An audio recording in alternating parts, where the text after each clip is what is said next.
Hi everyone, সবাই কেমন আছো? আজকে আবার একটা ভিডিও নিয়ে চলে এসেছি। এটা হচ্ছে আজকে রাতের ডিনার।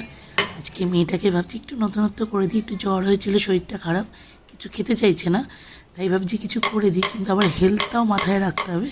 তাই আজকে আটার রোল। তো নর্মাল যেমন রুটি মাখাই, আমরা রুটি মাখিয়েছি। তেলটা আমি অলিভ অয়েল ইউজ করবো। জেনারেলি ওর খাবার যেগুলো ভাজাভুজি করি আমি অলিভ অয়েল দিয়েই করি। তো একটু অলিভ অয়েল দিয়ে পুরো রোলটাকে ভেজে নেবো। আর অল্প একটু সস, শসা, গোলমরিচ দিয়ে, ডিম দিয়ে, বাস রোল রেডি। রাতের ডিনারও রেডি।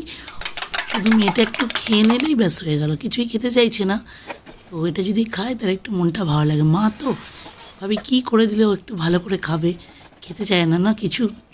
তার মধ্যে আবার শরীর খারাপ, তো আরও কিছু খাচ্ছে না। তো দেখি ও এই জিনিসগুলো একটু পছন্দ করে, তো খেলে ব্যাস মনটা শান্তি হয়ে যাবে। টাটা, গুড নাইট আজকের মতন।